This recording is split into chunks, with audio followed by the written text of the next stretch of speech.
नमस्कार, आपका डॉक्टर देख रहे हैं आप। आपके साथ मैं हूं श्वेता अरोड़ा मल्होत्रा। आपका डॉक्टर में आज हम बात करेंगे वायरल फीवर के बारे में। वायरल फीवर जो इन्फेक्शन की वजह से एक व्यक्ति से दूसरे व्यक्ति में पहुंचता है। वायरल फीवर होने पर बीमार व्यक्ति को सिर में दर्द के साथ साथ जोड़ों के दर्द और गले में दर्द की समस्या से भी दो चार होना पड़ता है।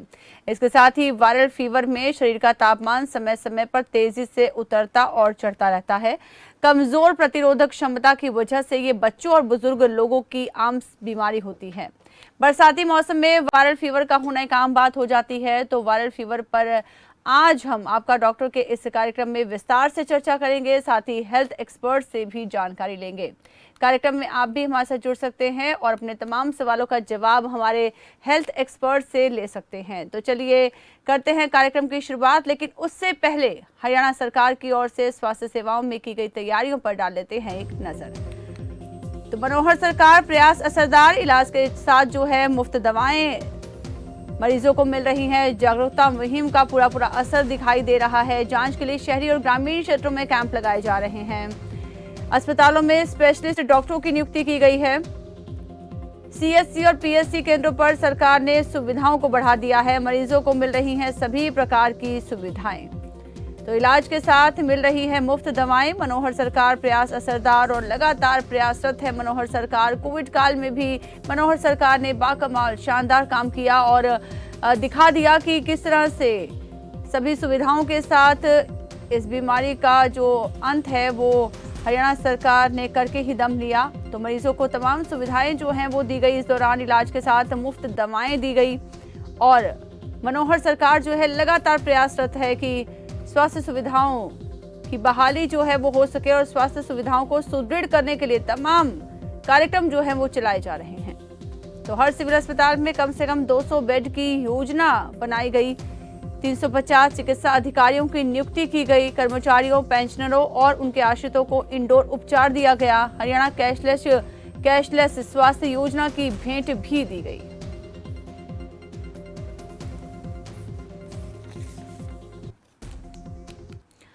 तो चलिए अब चर्चा को आगे बढ़ाते हैं। हमारे साथ internal medicine expert doctor Sumit Agarwal ji जुड़ गए हैं। बहुत बहुत स्वागत है आपका सुमित अग्रवाल जी खबर फास्ट पर। Thank you ma'am. जी सुमित अग्रवाल जी, हम बात करें वायरल फीवर के बारे में। सबसे पहले आपसे इसके लक्षण हम जानना चाहेंगे कि किस तरह से पता चले कि वायरल फीवर जो है हो गया है और क्या क्या लक्षण इसके देखने को मिलते हैं। देखिए, ये वायरल फीवर जो है इस टाइप के चेंजिंग वेदर की बीमारी है जी। और क्योंकि जब आता है, चेंज आता है, तो ये वायरस जो है एक्टिवेट हो जाते हैं। इनके जो नॉर्मल सिम्टम जो रहते हैं कि फीवर होना, एक्सट्रीम बॉडी एक, muscle pain, joint pains, headache, थोड़ा थ्रोट सिम्टम, गले में खराश, खांसी, कभी कभी लूज मोशन, पेट दर्द के सिम्टम रहते हैं जो कि वायरस के मानते हैं कि वायरल डिजीज के सिम्टम है। जी जी। तो डॉक्टर साहब, मैं आपसे जानना चाहूंगी, जिस तरह से हमने कोरोना काल में देखा कि सबसे ज्यादा जो है फीवर की वजह से ही लोग परेशान हो रहे थे और कहीं ना कहीं एक डायलेमा भी था कि कहीं कोरोना तो नहीं हो गया है। और क्योंकि सबसे ज्यादा जो मेजरली हम देख रहे थे कोरोना का जो सिम्टम्स थे वो इसी तरह के ही थे कि गले में दर्द होना, फीवर आना और बदन दर्द होना, इसी तरह से जो प्रॉब्लम्स है सामने आ रही थी। तो किस तरह से बचाव जो है वो किया जाए, प्रतिरोधक क्षमता को किस तरह से बढ़ाया जाए, अपनी इम्यूनिटी पावर को किस तरह से स्ट्रॉन्ग किया जाए कि इस तरह की बीमारियों से दो चार ना होना पड़े।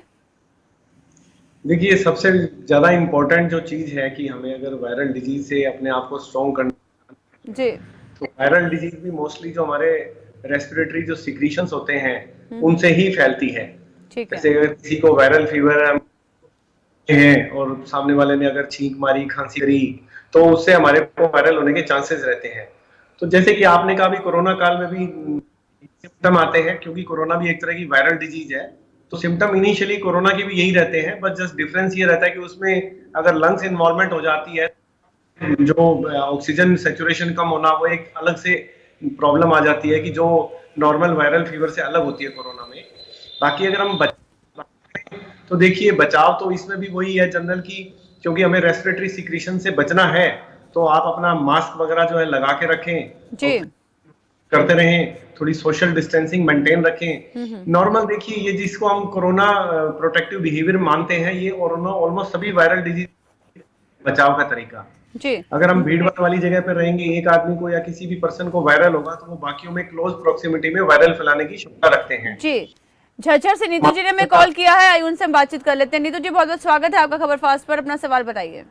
मैम, मुझे कंटिन्यू खांसी और सिर में दर्द और हर हफ्ते मतलब जैसे कभी जुकाम कभी बुखार कुछ ना कुछ रहता ही है। जी डॉक्टर सुमित अग्रवाल जी, डॉक्टर सुमित अग्रवाल जी, क्या मेरी आवाज आप तक पहुंच रही है? तो लगता है कि टेक्निकल फॉल्ट्स की वजह से उनसे संपर्क जो है वो नहीं हो पा रहा है, तकनीकी खामी की वजह से, और लगातार हमारी टीम जो है उनसे संपर्क साधने की कोशिश कर रही है। आप अपने दर्शकों को इसी बीच हम बता दें कि मनोहर सरकार जो है लगातार प्रयास कर रही है सुदृढ़ करने के लिए स्वास्थ्य सेवाओं को, ताकि मरीजों को किसी भी तरह की मुश्किलों का सामना न करना पड़े, और घर पर ही इलाज की सुविधा जो है वो दी जा रही है। घर पर ही मुफ्त चिकित्सा सुविधा मरीजों को मुहैया कराई जा रही है। डॉक्टर सुमित अग्रवाल लगातार हमारे से जुड़े हुए हैं। आपने सुना कि नीतू ने बताया, नीतू जी ने हमें कॉल किया था, वो बता रही थी कि लगातार जो फीवर है वो उनको हो रहा है, और जो फीवर के सिम्टम्स हैं वायरल फीवर के वो भी उनमें देखने को मिल रहे हैं। तो क्या कुछ कारण रहते हैं डॉक्टर साहब इसके, और क्या उपचार किया जा सकता है? देखिए, ऐसे में अगर उनको लगातार ये फीवर चल रहा है और थ्रोट सिम्टम, तो डेफिनेटली एक उनको अपनी नॉर्मल रूटीन ट्रीटमेंट वो ले चुके हैं, नहीं ठीक हुए, तो एक बार उनको अपनी जांच करवा लेनी चाहिए, क्योंकि हर फीवर जरूरी नहीं। इसमें आपको अपना कोरोना टेस्ट भी करवा लेना चाहिए, सीबीसी की जांच, सीआरपी की जांच, चेस्ट एक्सरे, थ्रोट एग्जामिनेशन ये करवा लेना चाहिए, क्योंकि बहुत सारी बीमारियां जैसे टाइफाइड है उसमें भी थ्रोट सिम्टम आते हैं। आजकल कई तरह की बीमारियां हैं जिनमें थ्रोट सिम्टम आ रहे हैं, सिंपल वायरल हो, कोरोना हो, पता लगे कि कौन सी बीमारी है तो उसके हिसाब से स्पेसिफिक ट्रीटमेंट दिया जा सकता है ताकि ये इम्प्रूव करे। जी जी सुमेश जी, मैं आपसे जानना चाहूंगी, देखा जाता है कि जब फीवर हो जाता है तो काफी दिनों तक होता रहता है। जैसे पहली बात तो हम आपसे ये जानना चाहेंगे कि वायरल फीवर की अवधि कितनी होती है, कितने दिनों तक वायरल फीवर रहता है, और यदि ये अवधि आगे निकल जाए तो फिर किस तरह से ध्यान रखना चाहिए? देखिए, नॉर्मल जो वायरल फीवर रहता है इसकी अवधि हम मानते हैं कि 3 से 7-8 दिन तक रहता है, 3 days to 7-8 days तक। बट किसी को एक दिन आया और ठीक भी हो जाता है, और किसी में 10 दिन भी एक्सटेंड कर जाता है। पर इन जनरल अगर आप हफ्ते से ऊपर जा रहे हैं तो आपको एक किसी भी आसपास स्पेशलिस्ट को दिखा के एक रूटीन इन्वेस्टिगेशन, एक्सरे वगैरह करवा लेना चाहिए, ताकि उसका स्पेसिफिक डिजीज को प्रॉपर ट्रीटमेंट लिया जा सके। तो लगातार अपने दर्शकों को भी हम बता रहे हैं कि आप भी इस कार्यक्रम में हमारे साथ जुड़ सकते हैं। टीवी स्क्रीन पर आप नंबर जो है वो लगातार फ्लैश हो रहे हैं, आप इन नंबर्स पर कॉल कीजिए, इस कार्यक्रम में हमारे साथ जुड़िए, और तमाम जो आप हेल्थ एक्सपर्ट्स भी हमारे साथ जुड़े हुए हैं, हेल्थ एक्सपर्ट से आप अपने सवालों का जवाब पा सकते हैं। और वायरल फीवर को लेकर हम बातचीत कर रहे हैं कि किस तरह से वायरल फीवर होता है, क्या इसके लक्षण होते हैं, और किस तरह से आप इसको डायग्नोज कर सकते हैं, और इलाज किस तरह से हो सकता है। मेडिकेशन की हम बात करें डॉक्टर सुमित अग्रवाल जी, किस तरह की मेडिकेशन जो है वो वायरल फीवर में रखनी चाहिए? देखिए, वायरल फीवर रहता है तो इसमें तो कुछ paracetamol, anti allergic medicine, adequate hydration और रेस्ट, यही इंपॉर्टेंट होता है।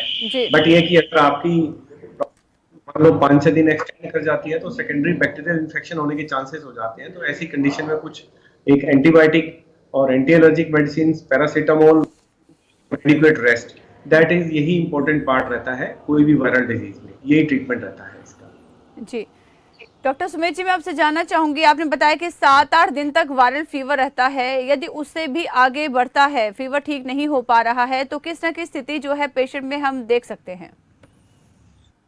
मान लो 7-8 दिन से ज्यादा एक्सटेंड करता है तो ये संभव है कि कोई सेकेंडरी बैक्टीरियल इन्फेक्शन हो गया हो वायरल के साथ में, या कोई ना कोई और उनके कोई और, हम सोच रहे हैं कि ये वायरल है, कुछ और बीमारी चल रही हो। तो ऐसे में जैसे कि मैंने बताया कि अगर 5-6 दिन से ज्यादा आपके सिम्टम एक्सटेंड कर रहे हो तो आपको आसपास अपने स्पेशलिस्ट, क्योंकि हम जब किसी भी पेशेंट को प्रॉपर फिजिकल एग्जामिनेशन करते हैं तो साइन भी मिलते हैं जिसके बेस पे हम सोचते हैं कि या कुछ और सिम्टम आ रहे हैं। तो उसके बेस पे कुछ बेसिक जांच जैसे सीबीसी करवा ली, सीआरपी का टेस्ट करवा लिया, एक्सरे करवा के देख लिया, या कभी जरूरत पड़ती है तो अल्ट्रासाउंड भी कराना पड़ता है, और उसके अकॉर्डिंग फिर स्पेसिफिक ट्रीटमेंट दिया जाता है ताकि पेशेंट के सिम्टम इंप्रूव कर जाएं। महेश कुमार जी ने हमें पंजाब से कॉल किया है, बहुत बहुत स्वागत है महेश कुमार जी, आपका खबर फास्ट पर अपना सवाल बताइए। कुछ नहीं है महेश जी। तो लगता है कि संपर्क नहीं हो पा रहा महेश जी से। लगातार हमारे दर्शक इस कार्यक्रम में हमारे साथ जुड़ सकते हैं। फोन नंबर जो है वो टीवी स्क्रीन पर फ्लैश हो रहे हैं। आप इस कार्यक्रम में जुड़िए और अपने तमाम उपचार जो है वो आप पा सकते हैं। वायरल फीवर के बारे में हम बातचीत कर रहे हैं। आपको बता दें कि डॉक्टर लवलीन मंगला जी भी हमारे साथ जुड़ चुकी हैं, पल्मोनोलॉजिस्ट हैं। बहुत बहुत स्वागत है डॉक्टर लवलीन जी आपका खबर फास्ट पर। धन्यवाद जी, धन्यवाद जी डॉक्टर लवलीन जी, हम बात कर रहे हैं वायरल फीवर के बारे में। 7-8 दिन से ज्यादा वायरल फीवर होता है तो किस तरह की परेशानियां हम देख सकते हैं मरीजों में। और टाइफाइड की हम बात करें तो टाइफाइड भी क्या फीवर का ही एक प्रकार है? टाइफाइड भी एक तरह से फीवर का ही एक प्रकार है। जैसे फीवर तो देखिए किसी भी कई चीजों की वजह से हो सकता है। कोई भी बैक्टीरियल इन्फेक्शन हो रहा है, वायरल इन्फेक्शन हो रहा है, पैरासाइट की इन्फेक्शन है, या कई बार कुछ ऐसे भी रीजंस होते हैं जिनमें कोई नॉन इन्फेक्शियस जिनको हम कहते हैं। फीवर तो एक तरह से हमारे बॉडी का एक रिस्पॉन्स है, किसी भी चीज से लड़ने के लिए कह सकते हैं। तो टाइफाइड एक अलग है जिसमें बैक्टीरिया की वजह से होता है, और बहुत कॉमनली आपको टाइफाइड फीवर मिलता है जो खान पान की वजह से बहुत ज्यादा, कहीं साफ जगह अगर हम नहीं खा रहे हैं, गंदगी है, और ज्यादातर ये इन्फेक्शन जो है हमारा पेट के इन्फेक्शन, पेट के थ्रू फैलता है। जबकि अगर हम वायरल फीवर की बात करें तो वो यूजुअली हमारा, जैसे हमने कोविड के टाइम पे भी देखा, उससे पहले स्वाइन फ्लू में भी देखा, उससे पहले इन्फ्लुएंजा वायरस जितना बहुत सुना होगा, ये सब हमारे लंग्स के थ्रू फैलते हैं। ये एयरबॉर्न होते हैं कि अगर मैं आपसे थोड़ी देर पास बैठा हूँ तो मैं शायद आपके पास, मैंने सांस छोड़ी, आपने वो सांस ले ली और आपको इन्फेक्शन हो गया। इस तरह के भी कारणों से वायरल फीवर फैलता है। जी राहुल जी ने हमें कॉल किया है, उनसे पहले बात कर लेते हैं। राहुल जी बताइए अपना सवाल। मैडम, पिछले 2-3 दिन से मुझे थोड़ा सा शरीर में भारीपन सा फील हो रहा है और हाथ पैर में दर्द हो रहा है, और कभी कभी ऐसा लगता है फीवर सा हो रहा है, सिर भी भारी रहता है। तो ये किस वजह से हो सकता है? जी डॉक्टर लवलीन जी, किस वजह से होता है ये और क्या उपचार हो सकता है?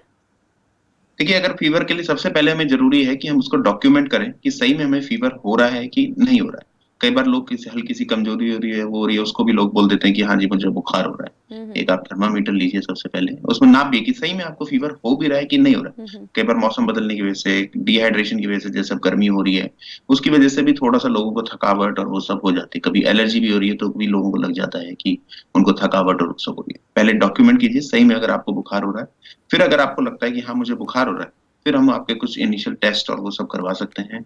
उसके लिए एक बार आपको कहीं पे थोड़ा सा एक बार दिखाना जरूर पड़ेगा कि सीबीसी हो गया है या टाइफाइड हो गया है या नॉर्मल डेंगू, और ये सब के टेस्ट आपको कराने की जरूरत पड़ सकती है उस हिसाब से। रमेश जी ने हमें कॉल किया पानीपत से। स्वागत है रमेश जी आपका, अपना सवाल बताइए। नमस्कार जी मैम, मुझे कुछ थोड़े दिन पहले कोरोना हुआ था और होम आइसोलेशन होने के बाद मैं ठीक भी हो गया, लेकिन इम्यूनिटी अभी भी कमजोर है, बहुत थकान रहती है शरीर में। जी डॉक्टर सुमित जी, आप क्या सुन पा रहे हैं?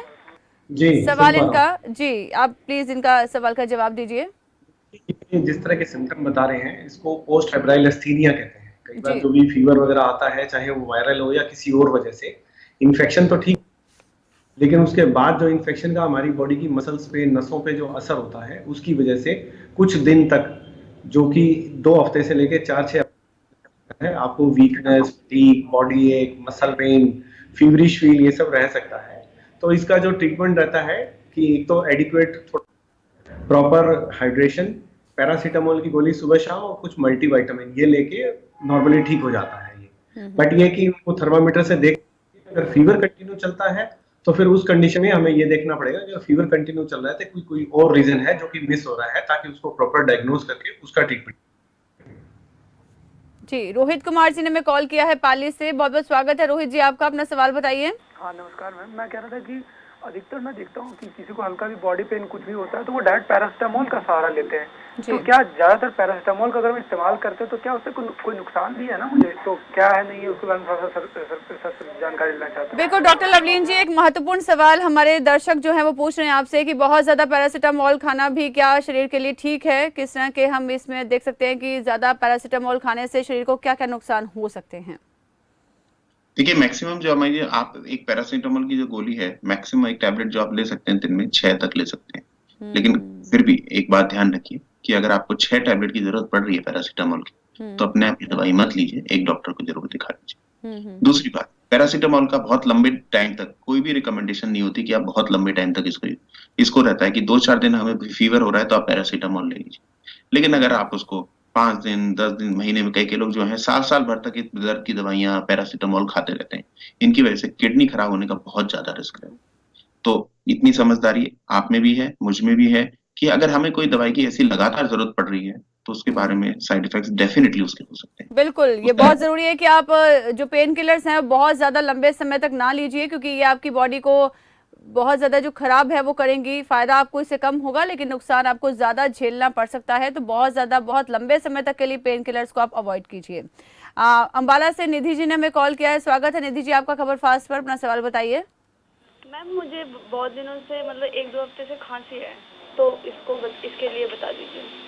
जी, खांसी की क्या वजह हो सकती है डॉक्टर लवलीन, और क्या उपचार किया जा सकता है? आपको कोई नाक में से पानी छीके वीके कुछ है ऐसे? नहीं सर, बस नॉर्मल खराश हो रही है बहुत दिनों से। मैंने दवाई भी ले ली, बेनाड्रिल दवाई ली थी, उससे भी नहीं ठीक हुआ था, और नॉर्मल काढ़ा भी मैं पी रही हूँ, उसके बाद भी कुछ भी असर नहीं हो रहा। और थोड़ी सी आपको एलर्जी की दिक्कतें कुछ रहती है मेरे ख्याल? नहीं सर, ऐसा तो कुछ नहीं है अभी फिलहाल। मौसम बदलने में दिक्कत ज्यादा होती हो ऐसा लगता हो? हाँ, ये हो सकता है मौसम बदलने की वजह से। एक अपना एक एक्सरे करा के छाती का और एक पीएफटी का टेस्ट करा के एक बार किसी पल्मोनोलॉजिस्ट से या किसी और मेडिसिन से मिल लीजिए, क्योंकि हो सकता है ये आपके थोड़े से लक्षण जो हैं थोड़े से एलर्जी के रिलेटेड हो, तो उसमें कुछ टैबलेट्स वो आपको एक बार प्रिस्क्राइब करेंगे जरूर, तो उसमें कुछ एंटी एलर्जिक जो मेडिकेशंस हैं उसकी जरूरत पड़ सकती है आपको। जी, डॉक्टर सुमित अग्रवाल जी भी लगातार हमारे से जुड़े हुए हैं। डॉक्टर सुमित जी, हम बात करें वायरल फीवर के बारे में, और आपसे जानना चाहूंगी कि यदि वायरल फीवर बहुत दिनों तक रहता है, 7-8 दिन बाद हम देखते हैं कि बॉडी में बहुत ज्यादा वीकनेस हो जाती है, और ये भी देखा जाता है कि कुछ टाइम के लिए वायरल फीवर ठीक हो जाता है, फिर 15 दिन के गैप के बाद फिर से इसी तरह की सिचुएशन जो है पेशेंट्स को फेस करनी पड़ती है। तो क्या इसका आप कारण मानते हैं, और किस तरह से इसे डायग्नोस किया जा सकता है, क्या उपचार होना चाहिए?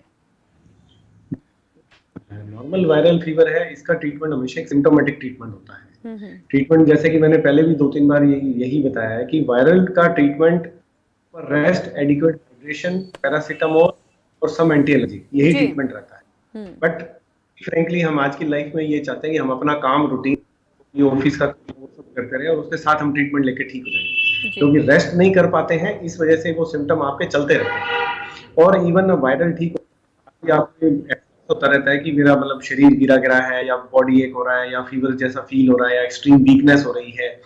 तो मैंने आपको जैसा कि पहले भी पोस्ट वायरल एस्थीनिया इसको बोलते हैं, वायरल फीवर के बाद में बहुत वीकनेस की फीलिंग या फीवरिश फीलिंग जो होती है, इसके लिए कुछ मल्टीविटामिन्स। तो लगता है कि डॉक्टर सुमित अग्रवाल जी से हमारा संपर्क टूट गया है। डॉक्टर लवलीन जी लगातार हमारे साथ जुड़े हुए हैं। डॉक्टर लवलीन जी, आपसे मैं सेम सवाल करना चाहूंगी कि यदि वायरल फीवर ठीक नहीं हो रहा है, 15-20 दिन के अंतराल के बाद दोबारा से फीवर हो रहा है, तो क्या उपचार होना चाहिए और किस तरह से डायग्नोस किया जाए इसको? देखिए, अगर पोस्ट वायरल जैसे डॉक्टर सुमित भी बता रहे थे, मल्टीविटामिन और उनकी जरूरत पड़ सकती है, क्योंकि वायरस के बाद आपको वीकनेस और वो बहुत ज्यादा हो जाती है, और उसमें आपको अपने खाली मल्टीविटामिन नहीं, थोड़ा सा अपने बॉडी में जैसे फूड हैबिट्स जो हैं उसको भी आपको ध्यान देना पड़ेगा कि किस तरह आपको खाना है। हर 2-2 घंटे में, 4-4 घंटे में कुछ ना कुछ खाते रहिए, एक बार में बहुत ज्यादा पेट मत भरिए, बट कुछ ना कुछ जैसे फ्रूट्स हो गए, वेजिटेबल्स हो गए, इन सब चीजों पे थोड़ा सा ध्यान ज्यादा देना है।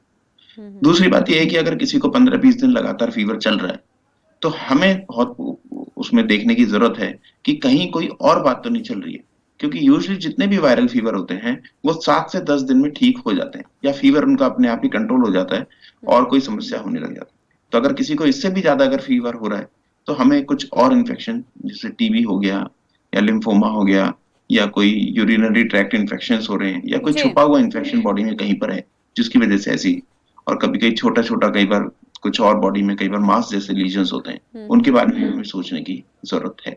बट ये 7 से 10 दिन से ऊपर आपको फीवर हो रहा है वायरल, तो उसको वायरल ना सोचिए, कुछ और भी सोचिए। बिल्कुल, 7-8 दिन से ज्यादा यदि फीवर हो रहा है, वायरल फीवर अगर आपको हो रहा है, तो फिर आपको सचेत होने की जरूरत है। आप डॉक्टरी जांच करवाइए, डायग्नोस करवाइए, उसके बाद ही पता चल पाएगा कि इसके पीछे कारण क्या है। कुलदीप जी ने हमें कॉल किया है, बहुत बहुत स्वागत है कुलदीप जी आपका खबर फास्ट पर, अपना सवाल बताइए। कुलदीप जी, क्या मेरी आवाज आप तक पहुंच रही है? जी पहुंच रही है। जी बताइए, अपना सवाल बताइए। मेरे पेट ठीक नहीं रहता, पेट के बारे में जानकारी लेता हूं। ठीक है जी, डॉक्टर लवलीन जी, क्या तकलीफ हो रही है आपके पेट में? पहुंच रही है जी, मेरा पेट ठीक नहीं रहता, मेरा वजन नहीं बढ़ पाता बहुत दिनों से। नहीं, क्या तकलीफ हो रही है आपको? कुछ स्टूल पास करने में गैस रहती है या उल्टी आती हैं? ये भूख कम लगती है और गैस भी बनता है, उल्टी भी आती है। तो अल्ट्रासाउंड कुछ करवाया आपने पेट का अपना? जी करवाया। ठीक आ रहा है वो? जो कुछ नहीं आता उसमें। अच्छा। फिर एक बार देखिए, अगर गैस इतनी हो रही है तो कई बार एंडोस्कोपी करा के एक बार देख सकते हैं आप। ठीक है, चलिए डॉक्टर साहब लगातार हम बात कर रहे हैं डॉक्टर सुमित अग्रवाल जी। जिस तरह से हम देखते हैं कि जोड़ों में दर्द भी हो जाता है, आंखों का लाल होना, और आपने बताया कि पेट में भी दर्द होता है, तो इस तरह के जब बहुत सारे सिम्टम्स मिल जाते हैं और वायरल फीवर भी हो जाए तो किस तरह से डील करना चाहिए? एक पेशेंट के लिए बहुत मुश्किल है इस तरह की सिचुएशन को हैंडल करना, क्योंकि आप खुद ही बता रहे हैं कि बहुत ज़्यादा वीकनेस जो है पेशेंट्स फील करते हैं, और यदि आंखें भी लाल हो जाए, जोड़ों में भी दर्द हो और आपका पेट भी डिस्टर्ब हो जाए तो फिर बहुत प्रॉब्लम जो है ये हो सकती है पेशेंट के लिए।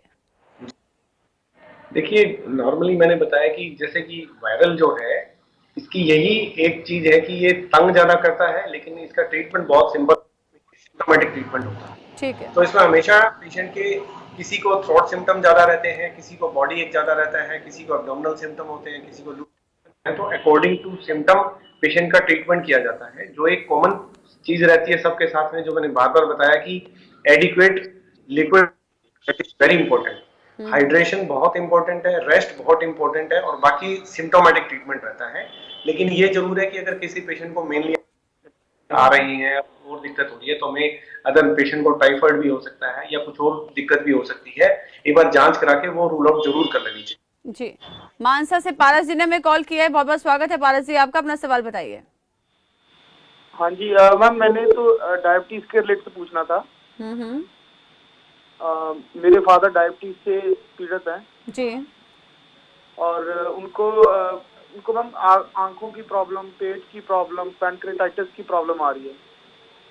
जी डॉक्टर सुमित अग्रवाल जी, क्या आप उनकी हेल्प कर पाएंगे? हाँ जी बिल्कुल। अगर जिस तरह से आप बता रहे हैं कि आपके पिताजी को डायबिटीज है और आंखों में समस्या आ रही है, तो नॉर्मली क्या रहता है कि जब शुगर कंट्रोल नहीं रहती है, लंबे टाइम तक रहती है, तो ये आंखों की हमारी देखने की क्षमता उस पर असर डालती है, और आंखों के अंदर जो पर्दा होता है रेटिना, उसमें चेंजेस आने लग जाते हैं, जिसको डायबिटिक रेटिनोपैथी कहते हैं। तो इसका पहला ट्रीटमेंट ये है कि आप अपने आसपास किसी भी फिजिशियन को प्रॉपर दिखा के और शुगर को वो सबसे इंपॉर्टेंट है, और साथ में किसी जो भी आई स्पेशलिस्ट है उनको दिखा के वो रेटिना का प्रॉपर चेकअप कर लेंगे, और कई बार अगर उसमें कुछ चेंजेस आते हैं तो उसको कुछ लोकल इंजेक्शन वगैरह लगते हैं जिससे कि उसको ट्रीट किया जा सकता है। लेकिन जो मोस्ट इंपॉर्टेंट इसमें रहेगा वो है strict diabetic control. Diabetes control नहीं है तो बाकी किसी ट्रीटमेंट का कोई फायदा नहीं है, तो इसलिए आपको सबसे पहले शुगर कंट्रोल करनी चाहिए और फिर आई वालों से संपर्क करके रेटिना का एग्जाम ट्रीटमेंट करवाना चाहिए। जी डॉक्टर लवलीन मंगला जी, मैं आपसे जानना चाहूंगी, जैसे डायबिटिक हम पेशेंट्स देखते हैं, बीपी के पेशेंट्स देखते हैं, बहुत ज़्यादा सेंसिटिव होते हैं, यदि उनके साथ इस तरह की वायरल फीवर की सिचुएशन हो जाए, 7-8 दिन तक वायरल रहे और साथ ही साथ उनको बीपी भी है या फिर डायबिटीज भी है, तो फिर क्या उपचार हो सकता है? देखिए, कभी कभी किसी को फीवर हो रहा है, कुछ आपके साथ में शुगर है और बीपी है, तो उसमें शुगर जो है आपकी बढ़ भी सकती है बहुत ज्यादा। कई बार लोगों की कंप्लेंट्स होती हैं कि घर पे तो हमारी शुगर ठीक चलती थी, अब हॉस्पिटल आके बिगड़ गई है। वो इन्फेक्शन के बाद भी कई बार शुगर बहुत ज्यादा बढ़ जाती है। ठीक है। और कुछ लोगों में शुगर डाउन भी हो सकती है इन्फेक्शन के टाइम, किसी भी वायरल में भी, और ये समस्या हो सकती है। तो लोग उस समय भी होता है कि भाई लोग सर जब घर पे तो ठीक थे, यहाँ पे ऐसी समस्या क्यों हो रही है। ऐसा ही बीपी के साथ है, बीपी भी हमारा बहुत ज्यादा शूट कर सकता है, अप जा सकता है, और बीपी कभी कभी इन्फेक्शन बहुत ज्यादा सीवियर हो, ब्लड में फैल जाए तो वो डाउन भी हो सकता है। बिल्कुल। इसलिए इनकी दवाइयों को भी ऑप्टिमाइज करना, उस समय शायद बंद करने की भी जरूरत पड़े या फिर बढ़ाने की भी जरूरत पड़ सकती है, तो वो भी बढ़ सकती है। हाँ, लेकिन जब छुट्टी होने के 5-7 दिन बाद वो धीरे धीरे अपनी प्रीवियस डोज पे आ जाते हैं। बिल्कुल। डॉक्टर सुमित जी, देखा जाता है कि छोटे बच्चे और बुजुर्ग जो हैं उनमें इम्यूनिटी कम होती है, रोग प्रतिरोधक क्षमता जो है वो कम देखी जाती है, तो किस तरह से यदि उन्हें हो जाए ये कोरोना के जो सिम्टम्स हैं ये देखने को मिले या फिर वायरल फीवर के सिम्टम्स देखने को मिले, तो फिर किस तरह से डील करना चाहिए? देखिए, ठीक है, ये बात आपकी ठीक है कि बच्चे और प्रतिरोधक क्षमता कंपैरेटिवली कम होती है। बट ये है कि बच्चों में, अब हम बात करें, बच्चों का ट्रीटमेंट थोड़ा डिफरेंट रहता है, बुजुर्गों का ट्रीटमेंट थोड़ा डिफरेंट। बच्चों में कोई भी वायरल फीवर है या कोरोना वगैरह आ जाता है तो फिर भी बच्चों की जो प्रतिरोधक क्षमता जो स्पेशली वायरल से और कोरोना से होती है, तो बच्चों में तो सिम्टोमेटिक ट्रीटमेंट ही दिया जाता है जिससे कि वो बहुत तेजी से रिकवर कर जाते हैं। लेकिन बच्चों में ये समस्या रहती है कि बच्चे अपना खाना पीना बहुत बंद कर देते हैं, पानी की कमी जो होती है वो खराब करती है। तो उनको एक खाना पीना प्रॉपर मेंटेन रहे, हाइड्रेशन उनका अच्छा मेंटेन रहे, बाकी सिम्टोमेटिक ट्रीटमेंट से बच्चे बहुत जल्दी ठीक। अब रही बात बुजुर्गों की, बुजुर्गों में नॉर्मली क्या रहता है कि कुछ ना कुछ एसोसिएटेड हेल्थ प्रॉब्लम चल रही होती है, जैसे किसी को शुगर हुई या किसी को हुआ या थायराइड प्रॉब्लम हुई, कार्डियक प्रॉब्लम हुई या कोई अदर इशू हुआ, तो उनकी प्रतिरोधक क्षमता आम आदमी से डेफिनेटली कम होती है। तो इस तरह की, चाहे वो वायरल हो, कोरोना हो या कोई और बीमारी हो, उनका असर बुजुर्गों में ज्यादा होता है, ज्यादा लंबा चलता है, ज्यादा सीवियर डिजीज हो सकती है। अगर ऐसे कोई भी सिम्टम आते हैं तो उसको तुरंत प्रॉपरली चेक करके प्रॉपर ट्रीटमेंट विद टाइम अच्छे से ट्रीट करना चाहिए। और साथ में जैसे कि अभी डॉक्टर पेशेंट डायबिटिक हो तो उसकी शुगर डिस्टर्ब होने के बहुत ज्यादा चांस रहते हैं। ऐसे में शुगर को भी टाइट कंट्रोल करना बहुत जरूरी है ताकि ये इन्फेक्शन बहुत, इन जनरल बच्चों में और बुजुर्गों में हमें थोड़ा सा जल्दी अपने स्टेप उठाने चाहिए, जल्दी जांच करवा के प्रॉपर इलाज लेना चाहिए ताकि उनमें। बिल्कुल, बहुत जरूरी है कि बच्चों में और बुजुर्गों में यदि वायरल फीवर होता है तो समय पर उपचार करना बेहद जरूरी है, डायग्नोस करवाना बेहद जरूरी है और डॉक्टरी सलाह, डॉक्टरी जांच बेहद जरूरी हो जाती है क्योंकि बहुत ज्यादा सेंसिटिव होते हैं। और वायरल फीवर जिस तरह से एकदम तेजी से बढ़ता है और 7-8 दिन तक फीवर रहना और साथ ही साथ जो अन्य तरह की बीमारियां हैं वो भी फेस करनी पड़ती है पेशेंट को, तो जरूरी है कि समय पर उपचार, सही उपचार करवाया जाए। तो लगातार डॉक्टर लवलीन मंगला जी हमारे से जुड़े हुए हैं। डॉक्टर लवलीन मंगला जी, मैं आपसे जानना चाहूंगी, डाइट की हम बात करें तो डाइट बेहद जरूरी हो जाती है। डाइट में किन किन चीजों का ध्यान रखना चाहिए और किन चीजों का अवॉइड करना चाहिए? कुछ डॉक्टर्स कहते हैं कि जब वायरल फीवर हो तो जूसेस जो है वो नहीं लेने चाहिए, जूस के सेवन पर थोड़ी लगाम लगानी चाहिए, तो किस तरह की डाइट जो है वो फॉलो करनी चाहिए? देखिए, इसमें जो चीजें इंपॉर्टेंट है, तो हम थोड़ी सी ठंडी चीजों को अवॉइड कर सकते हैं जी। दूसरा, हम कहते हैं कि जैसे लोगों की थोड़ी सी धारणा रहती है कि भाई हम जूसेस ज्यादा पिएं जी, लेकिन जूसेस ज्यादातर ऐसे वो लोग हैं जो बिल्कुल भी कुछ खा नहीं सकते हैं, तो उनके लिए जूसेस ज्यादा अच्छा है। हम प्रेफर करते हैं आप पूरा फ्रूट खा सकते हैं, अगर आप पेशेंट इस लायक है कि पूरा फ्रूट खा सकता है, क्योंकि जूस में बहुत सारी चीजें आपकी वेस्ट हो जाती हैं। बहुत सारे फाइबर्स हो गए, बहुत सारे न्यूट्रिएंट्स हो गए, क्योंकि उसका एक कूदा निकलता है, वो वेस्ट हो जाता है जी। तो हमेशा ये बेटर रहता है कि आप पूरा फ्रूट खा सकते हैं, तो वो बहुत जरूरी होता है।